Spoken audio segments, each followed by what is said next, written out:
Buenos días, damas y caballeros, estudiantes y profesores, gente y no gente, alienos o como se dice, mexicanos y extranjeros. No se oye bien. Por demasiado cerca, demasiado lejos. ¿Cómo está la cosa? ¿Ahí me escuchas? ¿Escuchas bien o no escuchas? Good morning, ladies and gentlemen. Damas y caballeros, aquí estamos reunidos para discutir más que nada la arquitectura de Adobe y la manera de protegerlo. En este caso no debemos pensar que hay una manera, hay varias maneras, sino muchas. Hoy en día vamos a platicar de muchas cosas que pueden ser, o que uno puede considerar como reglas, pero hay que siempre tomar en cuenta que las reglas tienen excepciones. Ahí es muy reciente, pero está completamente fregado. ¿Por qué? Porque el material que existe es muy malo para hacer adobes. Uno puede llegar y ser un científico muy serio en el estudio. Hasta allá he hecho muchos estudios sobre la protección y como el material inicial es muy malo para los adobes, puedes luchar, pero no vas a tener mucho éxito. Por lo cual, siempre hay que pensar, conocer, saber las reglas de la conservación, porque ellas te dan un piso, un base, un soclo sobre el cual uno puede exponer y sobre todo, pensar. No hay que aplicar reglas que sea la conservación del adobe, que sea la arquitectura en general, sin pensar. Por eso yo estudio dos orejas. Bueno, te da un cerebro para que las orejas no se juntan. Aunque hay que pensar, hay que ver las reglas, hay que saber las ideas, pero hay que ir pensando. La situación de esta es diferente. Hay que ver cómo es diferente. Ninguna situación es igual que lo anterior, menos por el cuate que tiene las orejas aplastadas.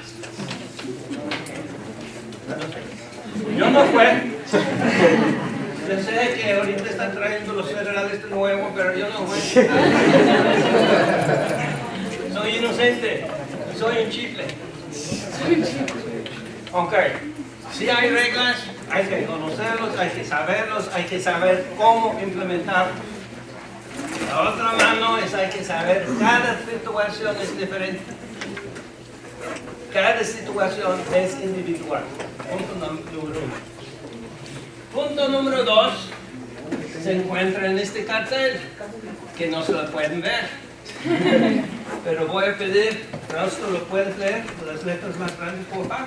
Manos mexicanas lo hicieron. Manos mexicanas lo deben proteger. Ok. Otra vez, todo el mundo. Manos mexicanos lo hicieron.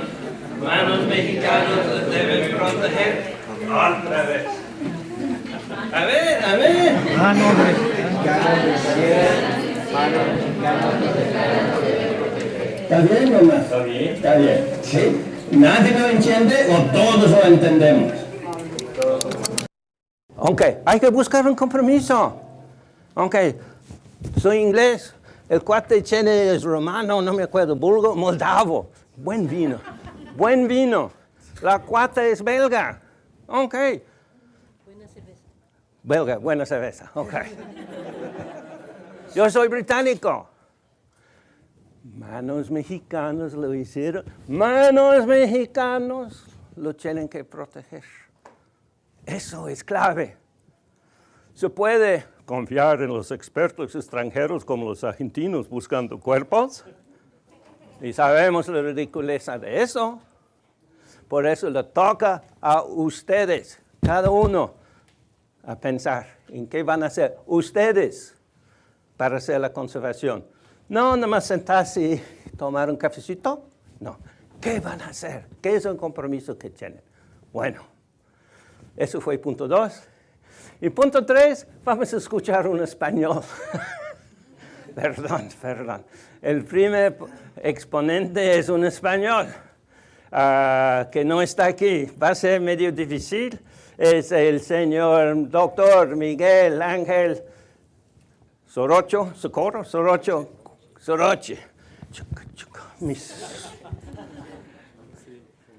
Cueva.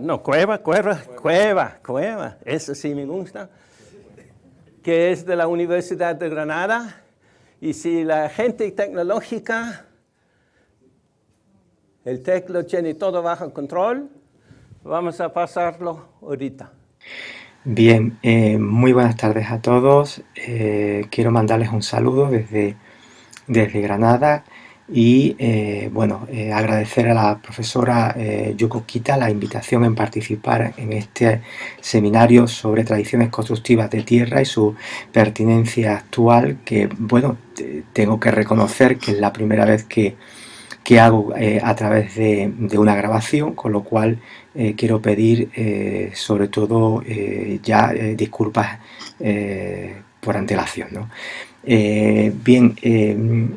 La propuesta, el tema que les propongo de tierra, madera y piedra, sistemas de construcción en las misiones de Baja California en el siglo XVIII, no viene a ser más que una línea de un proyecto que iniciamos en el año 2009 en torno al patrimonio de las misiones en Baja California, su valoración desde un punto de vista patrimonial, como bien decía el proyecto, y luego sobre todo una aproximación territorial. En cualquier caso, no deja de ser un tema apasionante, un tema que siempre me ha suscitado muchísima atención, y que cuando me lo propuso la profesora Kita, pensé que podía ser una buena manera de seguir ahondando en un elemento que me parece siempre de muchísima consideración, que no fue el proceso de articulación territorial, de construcción de las misiones en Baja California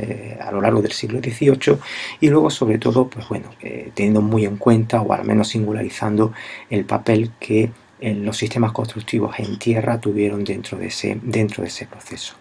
No cabe la menor duda, como digo, que de alguna forma la península de Baja California siempre ha sido un espacio, un territorio sujeto a muchísimas elucubraciones desde un punto de vista histórico e incluso desde un punto de vista de su configuración física.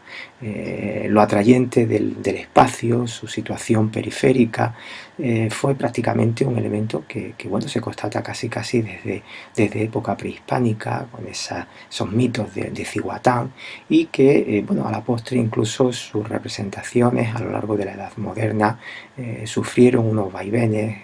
Aparecía como península, aparecía como isla. Posiblemente esta representación de 1650 puede ser una de las de mayor calidad y la que mejor represente esa idea. En cualquier caso, la península de Baja California siempre, hay que entenderla dentro de su ubicación en el norte de lo que fueron los territorios de la Nueva España, en ese ámbito de la Gran Chichimeca, el contexto de la Aridoamérica y la Oasis-América prehispánica, pero que en definitiva, como digo, prácticamente estuvo sujeta prácticamente a la necesidad de esa articulación territorial que la corona española intentó prácticamente definir desde el siglo XVI, desde la segunda mitad del siglo XVI. No cabe la menor duda que a lo largo del XVII y luego sobre todo del XVIII, el establecimiento el intento de poder establecer esas tres grandes rutas, esos tres grandes itinerarios que mantuvieran el norte comunicado con el centro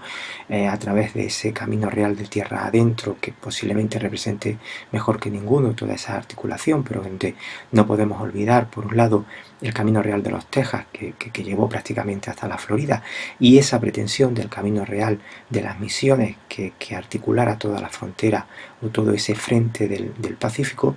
Insisto, de alguna manera no debe de pasar desapercibido, por tanto nos va en algún momento a entender o a permitir entender y a explicar algunos de los fenómenos que ocurren en esta geografía.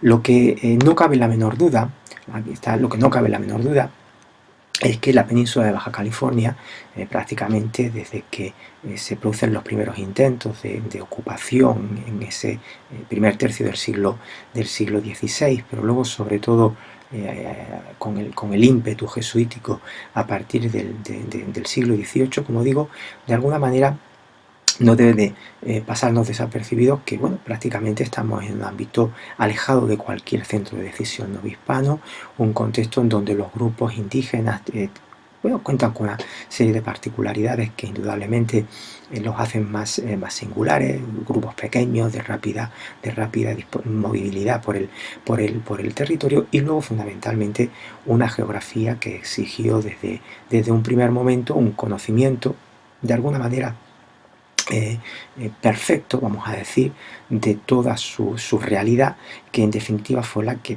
permitió y es la única que explica el éxito de la localización, de la ubicación inicialmente de las misiones jesuíticas entre 1697 y 1767, y a partir de ahí prácticamente el esporádico episodio franciscano de 1772 y luego indudablemente ya la presencia dominica hasta el siglo XIX, que bueno, de alguna manera intentó completar el programa iniciado por la Compañía de Jesús y de alguna forma imbricarlo dentro de toda la programación que José de Gálvez planearía con Fray Junípero Serra desde la misión de San Diego a partir de 1769, y que llevaba indudablemente la intencionalidad de generar toda un control territorial frente a las presiones exteriores, que tendría en este caso en las misiones un papel, un protagonista sin duda destacado junto a los poblados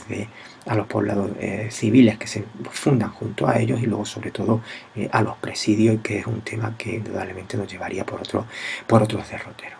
En cualquier caso, las misiones pronto se convertirían en el centro neurálgico a partir del cual entender todo el proceso articulador del territorio en Baja California. Sin duda alguna, y como les digo, en el caso concreto que nos atañe, esa idea de poder comprender, o esa intención de poder comprender todo el proceso constructivo de las misiones, en donde he querido resumirlo con esa frase de tierra, piedra y madera, que casi se podría decir son los tres materiales básicos con los que se van a edificar los elementos básicos de las mismas. Como digo, van a tener sin duda alguna un componente y un papel singular que prácticamente podríamos decir que en el siglo XVIII en los dibujos de Ignacio Tirks prácticamente estaban ya perfectamente resumidas y perfectamente representadas. No deja de ser un elemento, un aliciente el contemplar este dibujo que, bueno, por más que se intente de alguna manera releer, revisar, no deja siempre de sorprendernos con ese galeón de Manila, con esos personajes en la costa intercambiando los productos que llegaban desde Asia, pero indudablemente ahora lo que nos interesa es sobre todo este primer término, en donde aparece definido prácticamente todo el caserío de la misión de San José del Cabo, y en donde, pues bueno, prácticamente podemos distinguir las distintas tipologías de edificación, que son las que a nosotros ahora mismo nos interesan, y que de alguna manera, como digo, en ellas o en ese conjunto es donde se resumen prácticamente muchos de los procesos constructivos que aparecerán de una manera mucho más concreta, mucho más específica, recogidos en el texto que se haga finalmente para esta reunión. Como digo, en cualquier caso, las misiones o el establecimiento de alguna forma de los núcleos misionales no deben de hacernos perder, por un lado, la importancia del agua.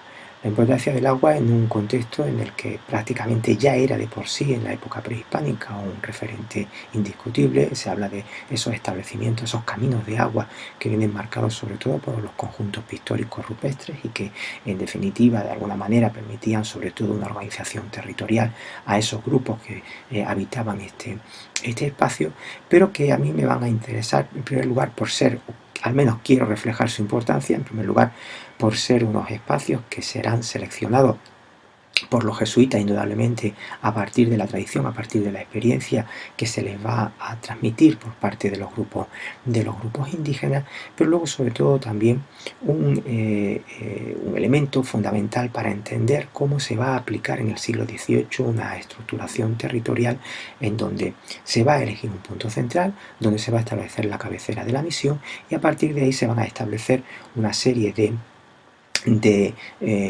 digamos, de visitas, de puestos a los que se van a acercar los religiosos para llevar a cabo ese proceso de evangelización, que de alguna manera va a intentar respetar en parte la propia articulación territorial preexistente. En cualquier caso, la imagen que nos ha llegado hoy de esas misiones no es ni mucho menos la original o la inicial. De alguna manera estamos viendo el punto final, y no en todo caso ocurre así, solamente en la mejor conservada, pero indudablemente, como digo, es el punto final de un proceso constructivo en el que se identifican una serie de fases, una serie de etapas que partirían siempre de una inicial en donde predominarían las estructuras de madera perfectamente recogidas, perfectamente identificadas por obras como la de Miguel del Barco, y luego a partir de ahí, una vez ya garantizado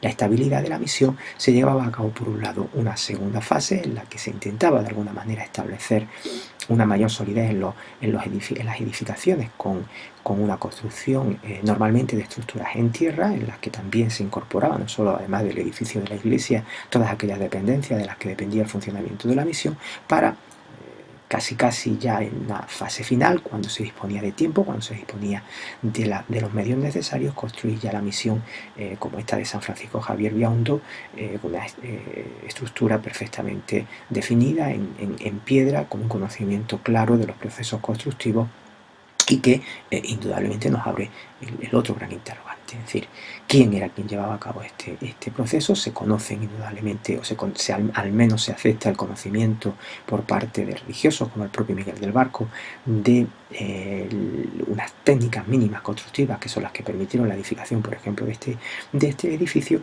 pero que indudablemente nos habla, por un lado, del proceso de enseñanza a la población indígena que tuviera que ayudar a la edificación de estas misiones, y luego, sobre todo, complementario a lo anterior, de alguna manera también cómo se produce una traslación, un proceso de importación de los distintos componentes que integrarían estas misiones, incluso desde el propio México. En cualquier caso, es esta misión de San Javier Biondo la más representativa. Tendríamos Loreto, tendríamos San Ignacio Cadacamán, tendríamos incluso las de Santa Rosalía Mulegé como representativas de esta primera fase, y luego a partir de ahí indudablemente no son tampoco escasos los ejemplos que podemos encontrar de esas visitas dependientes de esas cabeceras, en el caso concreto de la de San Juan Bautista Londo, dependiente de la misión de Loreto, y que en definitiva, insisto, plasmaría muy bien esa estructuración del territorio que se está llevando a cabo. A partir de ahí, como digo, de alguna manera hay varios elementos a tener muy en cuenta. Por un lado, el papel de la población indígena en estas intervenciones. Este fragmento que les traigo de la historia natural de la crónica de la antigua California de Miguel del Barco habla muy bien de la utilización de unos indios yaquis que son traídos desde la contracosta para ayudar al proceso de edificación, al proceso de establecimiento de esos núcleos de adoctrinamiento. Eso de alguna manera nos debe de llevar prácticamente a entender cuál fue el papel real de esta mano de obra, de esta mano de obra indígena, y luego, sobre todo, indudablemente, la determinación que pudieran llegar a tener o no en el éxito final de la propia misión. En cualquier caso, como digo, obras como la del propio Miguel del Barco podríamos incluir incluso, por ejemplo, en los inventarios de 1773 que hacen los franciscanos, y casi sin perder de vista los propios epistolarios que se están escribiendo entre los jesuitas como una de las fuentes principales de conocimiento para todo lo que está ocurriendo prácticamente desde inicio del siglo XVIII en este contexto. A partir de ahí, como les digo, se pueden rastrear, se pueden identificar las distintas fases constructivas de las edificaciones. Por ejemplo, cuando se habla de la construcción de esos entramados de vegetales que están sirviendo prácticamente como primeros estructuras, primeros elementos que están funcionando como capillas, como como lugares de habitación, casi se nos están dando prácticamente las pautas para comprender esos primeros pasos de edificación. Una madera que además en algunos casos es complementaria a la propia estructura de tierra, que acaba sustituyéndola, pero que indudablemente nos tiene que hablar de una intervención o de un material que interviene de una forma importante también en este proceso, ¿no? Es decir, no perdamos de vista, por ejemplo, que se van a hacer estructuras a doble agua, que se van a hacer estructuras de forjado, que en algún caso, aunque restaurada, la misión de Loreto puede ser representativa de esos forjados. Recuerdan en mucho a las estructuras de alfarjes mudéjares que se están realizando en Castilla, que se están realizando en la península ibérica, y que hay ejemplos interesantísimos en México, como San Francisco de Tlaxcala, en donde, como digo, de alguna manera se están trasladando las tradiciones mudéjares hasta finales del siglo XVIII sin ningún tipo de problema. Y luego, sobre todo, una madera que aparece también referenciada en esa misma obra de Marco, pues incluso para ser utilizada en las distintas tipologías de especies vegetales que hay en la región, pues por ejemplo para la conformación de esas carpinterías como las puertas, ¿no? La referencia al palo blanco puede ser una de las más interesantes, sobre todo por lo que supone de la característica de esa madera, y en definitiva prácticamente su aplicación solamente a la elaboración, ahí como pueden ver, de puertas y ventanas. Sin duda alguna es la tierra, el material indispensable, ¿no? Esta cita de una carta de Francisco María Piccolo, en la que narra cómo en un itinerario además muy sugerente, porque él cuenta cómo en 1699 prácticamente están intentando localizar, casi 2 años después de haber llegado a la península, un punto en el que pueda recalar el galeón de Manila en su llegada desde Filipinas a las costas novohispanas. Como digo, es muy interesante esta referencia, sobre todo por la explicación que da del papel del elemento militar en la construcción de estas estructuras de adobe, y luego sobre todo indudablemente de unas medidas, de unas dimensiones en las que indudablemente se nos están dando pistas para entender prácticamente cuáles eran esas estructuras de adobe de tierra que van prácticamente a sustituir a esos primeros sistemas de madera que se están edificando. Además, muy interesante porque incluso se habla de cómo se cubre con esa palma, con ese zacate, se cubre prácticamente esas estructuras, con lo cual prácticamente tenemos un paso, una transición entre la utilización de la madera para comprender cómo se sigue utilizando los elementos vegetales y cómo van prácticamente a incorporarse las estructuras de adobe. Unas estructuras de adobe que posiblemente en la misión de San Francisco de Borja tengan el referente más claro, más espectacular, ¿no? Sobre todo porque el propio religioso Wenceslao Link, que prácticamente está construyendo esta estructura, de alguna manera está casi sobredimensionando unos componentes arquitectónicos que, bueno, hoy en día apenas sí han llegado. Sí es cierto que con este ejemplo se nos puede de alguna manera podemos hacernos una idea de cuál fue la pretensión que se tuvo en estas edificaciones, pero que en definitiva prácticamente encuentran un elemento más en esa misión de San Francisco de Belicatá, que es la única que construyen los franciscanos en la zona, y que en definitiva prácticamente vendría un poco a cerrar ese capítulo, en donde indudablemente como sistema constructivo la tierra prácticamente encontraría en estas estructuras, junto con finalmente las dominicas que se van a construir hasta el siglo XIX, pues unos referentes que hoy en día sobre todo cuestionan problemas de conservación, problemas de mantenimiento, de restauración, pues prácticamente luchando como si fueran elementos fantasmagóricos en el territorio contra el propio tiempo.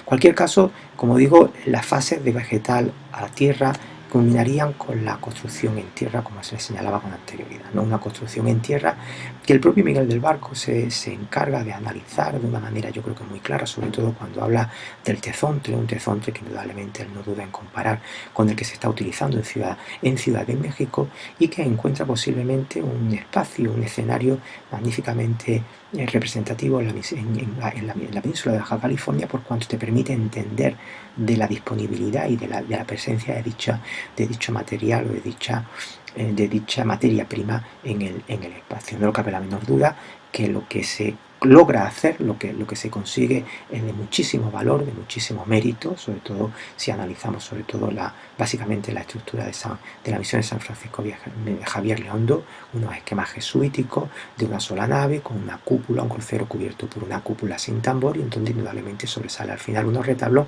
que, ojo, no perdamos de vista, son hechos en México, son trasladados a la costa, son embarcados, son de alguna manera desembarcados en la península de Baja California y transportados a sus lugares definitivos. Y una piedra, en esto sí quiero insistir, que nos ofrece unos ejemplos de una enorme calidad, de un enorme conocimiento de los principios compositivos arquitectónicos, que indudablemente nos remiten de nuevo a ese papel de los religiosos como principales artífices o principales conocedores de los procesos constructivos de estas edificaciones.